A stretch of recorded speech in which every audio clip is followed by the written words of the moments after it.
আল্লাহ ও রাসূল সাল্লাল্লাহু সাল্লামের প্রতি কটূক্তি বন্ধে পদক্ষেপ নেয়ার আহ্বান জানিয়ে প্রধান উপদেষ্টাকে আস-সুন্নাহ ফাউন্ডেশনের ট্রাস্টি ও জনপ্রিয় ইসলামী আলোচক শায়েখ আহমদুল্লাহ খোলা চিঠি দিয়েছেন। নিজের ফেসবুক পোস্টের মাধ্যমে এ আহ্বান জানান তিনি। আহমদুল্লাহ লেখেন, একজন দায়িত্বশীল নাগরিক ও সাধারণ মুসলিম হিসেবে একটি গুরুত্বপূর্ণ বিষয়ে আপনার দৃষ্টি আকর্ষণ করছি।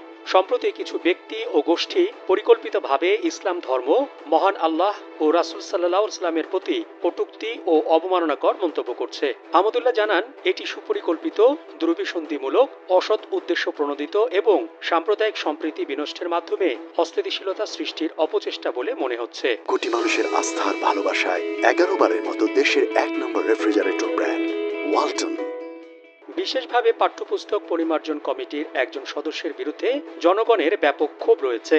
পাঠ্যপুস্তক পরিমার্জনের ক্ষেত্রে তার বিতর্কিত ভূমিকা জনমনে সংশয় জন্ম দিয়েছে। সামাজিক যোগাযোগ মাধ্যমে তার আপত্তিকর ও উস্কানিমূলক ফেসবুক পোস্ট তার ইঙ্গিত বহন করে। একই ধরনের কর্মকাণ্ড পুনরায় হওয়ায় দেশের ধর্মপ্রাণ মানুষের মধ্যে যৌক্তিক ক্ষোভ, তীব্র অসন্তোষ ও হতাশা বিরাজ করছে। এই ক্ষোভের ফলে দেশের অভ্যন্তরীণ স্থিতিশীলতা হুমকির মুখে পড়বে এবং আন্তর্জাতিক পর্যায়ে বাংলাদেশের ভাবমূর্তি ক্ষুণ্ণ হবে। অনাকাঙ্ক্ষিত পরিস্থিতি এড়াতে উস্কানিমূলক কর্মকাণ্ডের সঙ্গে যুক্ত ব্যক্তিদের দৃষ্টান্তমূলক শাস্তির আওতায় আনার দাবি জানান তিনি। প্রধান উপদেষ্টাকে উদ্দেশ্য করে আহমদুল্লাহ লেখেন, বর্তমান সরকার গঠিত হয়েছে একটি গণ অভ্যুত্থানের মধ্য দিয়ে। আবু সাইদ সহ অভ্যুত্থানের শহীদদের অধিকাংশই ছিলেন ধার্মিক। সরকারের প্রতি ধর্মপ্রাণ জনগণের প্রত্যাশা অনেক। তিনি লেখেন, সরকার জনপ্রত্যাশার প্রতি শ্রদ্ধা প্রদর্শন করবে, মানুষের আকাঙ্ক্ষাগুলো বাস্তবায়নে সচেষ্ট হবে, যা মানুষকে সরকারের প্রতি আস্থা ধরে রাখতে পারবে। পোস্ট তার ইঙ্গিত বহন করে। একই ধরনের কর্মকাণ্ড পুনরায় হওয়ায় দেশের ধর্মপ্রাণ মানুষের মধ্যে যৌক্তিক ক্ষোভ, তীব্র অসন্তোষ ও